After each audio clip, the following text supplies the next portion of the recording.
வணக்கம், வணக்கம் அருந்தமிழ் உறவுகளே! எப்படி இருக்கீங்க? பிக் பாஸ் வீட்ல ஒரு அதிர்ச்சிகரமான சம்பவம். நெறைய பேர் காலையில இருந்து கூட வீடியோ போட்டுருக்காங்க.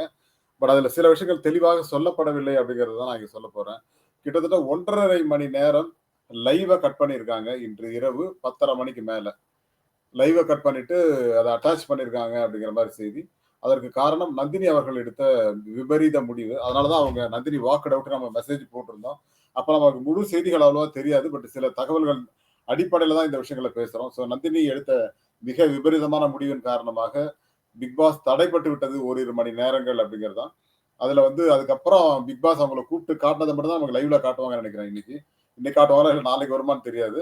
அதுல ஒரு சிறு பிரச்சனை ஏற்பட்டது. நந்தினி வெளியேற்றப்பட்டு விட்டார் அப்படிங்கிறது கிட்டத்தட்ட கன்ஃபர்ம்டு நியூஸ் ஆகிவிட்டது. அத பத்தி தான் விரிவா பார்க்க போறோம். அதுக்கு முன்னாடி உங்களுடைய கருத்துக்கள் வரவேற்கப்படுகின்றன. அதேபோல நம்ம சேனல லைக் பண்ணுங்க, சப்போர்ட் பண்ணுங்க, சப்ஸ்கிரைப் பண்ணுங்க. உங்கள் நண்பர்களுக்கு மறக்காம ஷேர் பண்ணுங்க. எல்லோருமே நந்தினி வந்து வாக்கட் அவுட் பிரச்சனை ஆயிடுச்சு அப்படின்லாம் சொன்னாங்களே தவிர, அதுல நடந்த உள் விவகாரங்கள் அப்படிங்கிறது வந்து சில விஷயங்கள் பேசி தான் ஆகணுங்கிறது தான். அதுவும் நம்ம சப்ஸ்கிரைபர்களுக்கு சொல்றது நமக்கு ஒரு சந்தோஷம். நந்தினி அவர்கள் என்ன பண்ணிருக்காங்க, ஏதோ ஒரு பிரச்சனையின் காரணமா ஸ்விம்மிங் பூல்ல குதிச்சுட்டாங்க. நான் சாக போறேன் அப்படின்னு சொல்லிட்டு. அந்த மாரி விபரீதமான முடிவை எடுத்ததன் காரணமாக அவங்கள வந்து ரெக்கவர் பசங்கலாம் காப்பாத்தி ஆறுதல் சொல்லியிருக்காங்க. அதுக்கப்புறம் பின்னாடி போய் உட்கார்ந்து அழுதுருக்காங்க நேத்து மாதிரி. நேத்து இல்ல முந்தா நாள் மாரி அது மாரி டெய்லி தான் அழுதுட்டு இருக்காங்கல்ல. அதுக்கப்புறம் பிக் பாஸ் வந்து ஒரு 1 மணி நேரத்துக்கு அப்புறம் கூப்பிட்டுருக்காரு. இந்த மாரி பிரச்சனை. நீங்க என்ன இப்படி பண்றீங்க அப்படின்னு சொல்லிட்டு. ஆனா பிக் பாஸோட இது சமாதானத்துக்கு அவங்க ஏத்துக்கலங்கிறதுனால, சரி நீங்க கிளம்பலாம் அப்படின்ட்டாரு. பிக் பாஸ் வந்து எவ்வளவு சமாதானப்படுத்த முயற்சிக்கிறாரு. இல்லங்க எனக்கு வந்து அடிக்கடி டென்ஷன் ஆகுது. எனக்கு வேண்டாம் அப்படின்னு சொல்லிட்டு அவங்க விபரீத முடிவெடுத்ததாகவும், அதனால தான் இந்த விபரீத முடிவு. அதனால தான் நந்தினி வந்து வாக்கட் அவுட் அப்படின்னு சொல்லியிருக்காங்க. சுமார் ஒரு 1 1/2 மணி நேரம் பிக் பாஸ் தடைப்பட்டிருக்கிறது. லைவே கட் பண்ணிட்டாங்க. ஏன்னா லைவ் இருந்ததுன்னா, அது லீகலா பிரச்சனை வரும் அப்படிங்கிறதுனால ஸ்டாப் பண்ணிட்டதாகவும், அந்த லீகல் இம்ப்ளிகேஷன்ஸ் வந்து பெரிய பிரச்சனைய கொண்டு வரும் அப்படிங்கிறதுனால, நந்தினி அவர்கள் வெளியேற்றப்பட்டு விட்டார் அப்படிங்கிறது. நம்ம காலையிலேயே லைவ்ல கூட சொன்னேன் நானு. அது ஒரு எலாபரேட்டடா அத சொல்ல முடியலங்கிறதுனால தான். நந்தினி அவங்களுக்கு ஒரு என்ன சொல்றது? ஒரு மென்டலி ஏதோ ஒரு பிரச்சனை இருக்கு.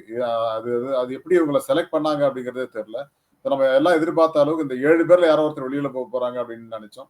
நந்தினி வந்து வாக்ட் அவுட் அப்படிங்கிறது தான் ஒரு நிதர்சனமான உண்மை. அதுதான் வந்து மிகப்பெரிய ஒரு செய்தியாக போகிறது. அதுல குறிப்பா இன்னும் நெறைய விஷயங்கள் இருக்கு. அதுக்குள்ள வந்து அவங்க நடந்த விஷயம், அவங்க வந்து ரொம்ப டென்ஷன் ஆயிட்டே இருக்காங்க அப்படிங்கிறத. இப்ப நீங்க ஆதிரை கிட்ட கூட சும்மா ஜாலியா பேசிட்டு இருந்தாங்க. அதுல ஏதோ இஷ்யூவா இருக்குமோன்னு ஒரு சந்தேகமா இருக்கு. ஏன்னா அவங்க சின்ன விஷயத்தெல்லாம் பெருசாக்கி ஒரு மாரி பண்ணிக்கிட்டே இருக்காங்க அப்படிங்கிறது வந்து எனக்கு ரொம்ப வருத்தமான ஒரு விஷயம் தான். ஏன்னா இதுல இன்னொரு முக்கியமான விஷயம் என்னன்னா, அவங்க அந்த பொண்ணு பாவம் தம்பி கூட இல்ல தனியா இருக்கிறேன் அப்படிங்கிற மாரி சொன்னாங்கன்னு நெனைக்கிறேன். லைவ்ல ஒரு தடவ. அவங்களுக்கு mentally she is not well. அதுதான் உண்மை. அந்த ஃபேக்ட் வந்து நமக்கு பார்க்கும்போதே தெரியுது. அது என்னடா இது நீங்க இப்படிலாம் பண்றீங்களேப்பா! இதெல்லாம் சரியா? நேத்து கூட நம்ம சொன்னோம். அவங்க எதுக்கு இருக்கிறாங்க உள்ள தேவையே இல்ல. அப்படின்னு சொல்லி நம்ம சொன்னோம். காரணம் என்னன்னா, இதெல்லாம் என்ன இது ஒருவேள அவங்கள ஜெயிலுக்கு அனுப்பிச்சாங்க. அதனால கோவத்துல பண்ணாங்க அப்படின்னா கூட எதுவுமே இல்லங்க. யாருமே அவங்கள்ட்ட பேசுறதுக்கே பயப்படுறாங்க அப்படிங்கிற மாரி தான் இருந்தது. மற்ற கண்டஸ்டன்ட்ஸும் இல்லங்க அவங்க வேண்டாங்கிற மாரி ஒரு முடிவு வந்திருப்பாங்கன்னு நெனைக்கிறேன். ஏன்னா, எதுக்கெடுத்தாலும் அழறது, இது மாரி பண்றது அப்படிங்கிறது வந்து ஒரு சரியான வழி கிடையாது. அது நந்தினி அவர்களுக்கு பர்சனலா ஏதோ பிரச்சனை இருக்கு. அதனால அவங்களால ஸ்டேபிளா இருக்க முடியல இங்க அப்படிங்கிறது ஒரு பெரிய பிரச்சனை. இன்னொரு பக்கம் வந்து ஸ்விம்மிங் பூல் தேவையா? இல்லையா? இமாத் கூட ஒரு இது போட்டிருந்தாரு ஒரு 5 மணிக்கு. ஸ்விம்மிங் பூல குளோஸ் பண்ண போறாங்க அப்படிங்கிற மாரி. ஸ்விம்மிங் பூல குளோஸ் பண்ண மாட்டாங்கன்னு தான் எனக்கு தோணுச்சு. இப்ப ஒருத்தர் தான் அந்த மாரி இருக்காங்க. எல்லாரும் அப்படி இல்லல்ல. அதனால அதுக்கான வாய்ப்பு குறைவு தான். ஆனா ஸ்விம்மிங் பூல்ல தான் இந்த இன்சிடென்ட் நடந்ததாகவும், அவங்க தவறான ஒரு முடிவு எடுத்ததாகவும், அதனால அதுக்கப்புறம் அவங்கள ஆசுவாசப்படுத்தி கிட்டத்தட்ட ஒரு 1 மணி நேரங்களுக்கு பிறகு அந்த லைவே கட் பண்ணிட்டு, அந்த விசாரிக்கிறத மட்டும் எபிசோட்ல காட்டுவாங்க அப்படிங்கிறது. ஏன்னா நேத்து அழுதத காட்டுனாங்க. இன்னைக்கு அத வச்சு ஒரு கன்டென்ட். ஏன்னா பிக் பாஸ பொறுத்தவரைக்கும் அதுதானே. யார் வெளியில போறாங்க அப்படிங்கிறத விட்டு, இந்த இந்த இடத்துல வந்து நந்தினிய வெளியேற்றிவிட்டு நந்தினி அவங்க வெளியேற்ற முயற்சிக்கல. நான் அவங்கள கேட்டிருக்காங்க. கன்வின்ஸ் பண்ணியிருக்காங்க. அது பண்ண முடியலங்கிற ஒரே காரணத்தினால நந்தினியை வெளியேற்றிட்டார்கள். அப்படின்ட்டு நீங்க போங்கம்மான்னு சொல்லிட்டு, இப்ப இந்த வாரம் வந்து வேற எதுவும் எலிமினேஷன் இருக்காது. No elimination. ஆ இவங்க நந்தினி வந்து வாக்ட் அவுட் அப்படின்னு சொல்லி செய்திகள் வந்திருக்கு. இந்த பக்கம் நம்ம வந்து வோட்டிங்லாம் பார்த்தோம். நெறைய பேர் வந்து ஆ இவரு திவாகர் வந்து 29.1 கிட்டத்தட்ட 30% நெருங்கிட்டார். 1,42,000 ஓட்டு. நான் கூட ஒரு 1,50,000 வந்துருவாருன்னு சொன்னேன் இல்லையா? 1,50,000 ஈஸியா நெருங்கிட்டார். 7,500 ஓட்டு தானே இருக்கு. ஆதிரை 1,06,700 ஓட்டு வாங்கியிருக்காங்க. ஆதிரை நல்லா பண்றாங்க. நான் ஆதிரைய வந்து குறை சொல்லவே முடியாது அப்படிங்கிற அளவுக்கு இருக்காங்க. திவாகர் வந்து மக்களின் மனதை கவர்ந்து விட்டார். அவர வந்து நெகட்டிவா வச்சிருந்தோம் இல்லையா? அது அப்படியே கொஞ்சம் இப்போ கூட அப்பப்போ கத்துறாரு, அது வேற விஷயம். பட் இருந்தாலுமே மக்களுக்கு அது பிடிக்க ஆரம்பிச்சிருக்கு அப்படிங்கிறது தான். கன்டென்ட் அவர விட்டா வேற ஆள் கிடையாது அப்படிங்கிற மாரி இருக்கு இல்லையா? அத சொல்லி தானே ஆகணும். அதேபோல வியானா. வியானா வந்து 16% 15.97% 78,000 ஓட்டு வாங்கிருக்காரு. ஸோ வியானாவும் ஒரு 10, 12 வாரம் வந்துருவாங்க போல இருக்கு. இந்த ஓட்ட வச்சிருந்தாங்கன்னா. பிரவீன் ராஜ் பட் அவருக்கு இன்னும் கன்டென்ட்டா பெருசா அமையவே இல்ல அப்படிங்கிறது வந்து எனக்கு கொஞ்சம் வருத்தம் தான்.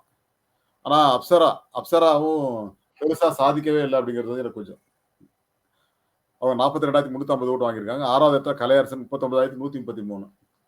பட் எனக்கு தெரிஞ்சு இவங்க யாரையுமே வெளியில அனுப்புற விருப்பம் இல்ல பிக் பாஸ்க்கு. அதனால நந்தினி நான் இப்ப 20 நாள் 30 நாள் இருக்கிறேன்னு சொன்னவங்க 4 நாளே ஓடி போயிட்டீங்களேம்மா அப்படிங்கிற மாரி தான் இருந்தது. கொஞ்சம் வருத்தம் தான். பிரவீன் காந்தி 36,352 ஓட்டு 7.43%. ஸோ பிரவீன் காந்தி வெளியில போகணும். ஸோ பிரவீன் காந்திய உள்ள வச்சு ஏதோ ஒரு கன்டென்ட் பண்ண போறாங்களோ அப்படிங்கிற ஒரு சந்தேகம் எனக்கு வந்தது. பிரவீன் காந்தி வந்து இப்ப கூட ஜெயில்ல இருக்கிற இவங்கள்ட்ட அவங்க பேர் என்ன?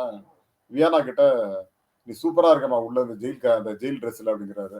ஏங்க என்னலாம் பாராட்டவே மாட்டீங்களாங்க அப்படிங்கிறாரு இவரு வினோத். "என்னப்பா பண்றீங்க? ஒண்ணும் இல்லப்பா இருங்கப்பா" அப்படின்னு சொல்லிட்டு முதல்ல பெண்கள தான்ப்பா நம்ம ஆறுதல் ஆசுவாசப்படுத்தணும். ஜெயிலுக்கு வந்திருக்காங்க. அப்புறம் ஆறுதல் சொல்ல வேண்டாமா அப்படின்னு. எங்களுக்கெல்லாம் சொல்ல மாட்டீங்களா அத? அப்படிங்கிற மாரி கிண்டல் பண்ணிட்டு இருந்தாங்க.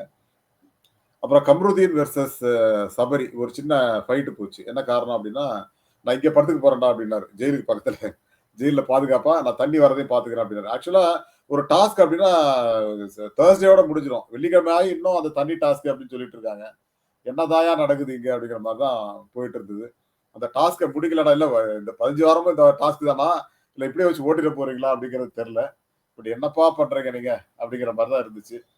பட் பார்க்கலாம். ஏதோ ஒண்ணு இருக்கு அப்படிங்கிறது தான் எனக்கு சொல்லப்பட்ட செய்தி. ஸோ இது எபிசோட் ஆரம்பிச்சாச்சு விஜய் டிவில. பட் நம்ம தான் இதுல ஹாட்ஸ்டார் இருக்கு. ஹாட்ஸ்டார்ல கொஞ்சம் பார்த்துட்டு இத கொஞ்சம் பார்த்துக்க வேண்டியது தான். என்ன பண்றது? ஸோ நல்லா இருக்கு. அது பிக் பாஸ பொறுத்தவரைக்கும் ரொம்ப அழகா கொண்டு போறாங்க. பட் என்ன ஒரு விஷயம் அப்படின்னா, எனக்கு தெரிஞ்சு அடுத்தடுத்து அதிர்ச்சிகரமான சம்பவங்களா நடக்குது. ஸோ நந்தினி எடுத்த விபரீத முடிவின் காரணமாக இன்னைக்கு பிக் பாஸ் வந்து ஒரு மிகப்பெரிய அதிர்ச்சிக்குள்ளாயிருப்பாரு. பட் அதுதான். இத ஒண்ணும் பண்ணிட முடியாதுன்னு வச்சுக்கங்க. பார்ப்போம். இதுல என்ன நடக்குதுன்னு பார்ப்போம். பட் என்ன பொறுத்தவரைக்கும் இதுல மிகப்பெரிய சம்பவங்கள்லாம் நடக்குது. என்னப்பா முதல் வாரமே இந்த மாரியா? ஒருவேள இது பிளான் பண்ணி தான் பண்ணியிருக்காங்களா? இது ஒருவேள ஸ்கிரிப்ட்டா இருக்குமா? அப்படிங்கிற சந்தேகம்லாம் எனக்கு வருது. ஏன்னா நந்தினி வெளியூர் போக நம்ம 2, 3 நாளாவே ஒரு சின்ன சின்ன டவுட் வந்தது. அது கிட்டத்தட்ட இன்னைக்கு கன்ஃபார்ம் ஆயிடுச்சு அப்படிங்கிற மாரி பார்க்கும்போது, கொஞ்சம் வருத்தமாகத்தான் இருக்குது. ஆ ஸோ அவங்களோட முடிவு அப்படிங்கிறது வந்து தவிர்க்க முடியாத ஒரு முடிவாகத்தான் இருக்கு. பட் என்ன பொறுத்தவரைக்கும் இத கொஞ்சம் தவிர்த்திருக்கலாமோ அவங்க அப்படின்னு நெனச்சேன். ஸோ உங்களுக்கு என்ன தோணுது அப்படிங்கிறத சொல்லுங்க. பிக் பாஸ் வந்து இத 1 1/2 மணி நேரம் கட் பண்ணியிருக்காங்க. லைவ கட் பண்ணிட்டு தான் பிக் பாஸ் வந்து அந்த பொண்ணுகிட்ட பேசுறத மட்டும் காட்டி, சரி கன்வின்ஸ் பண்ண ட்ரை பண்ணிருக்கோம் முடியலன்னோனே, சரிம்மா நீங்க கிளம்புங்க அப்படின்னு சொன்னதாக ஒரு தகவல். ஸோ இதுதான் நான் சொல்ல வந்தது. எபிசோட் ஆரம்பிச்சாச்சு. ஸோ மீண்டும் நம்ம இது முடிஞ்ச உடனே எபிசோட்ல சந்திக்கலாம். எபிசோட் ரிவ்யூல சந்திக்கலாம். Thank you all and bye to everyone. மீண்டும் சந்திப்போம். Thank you.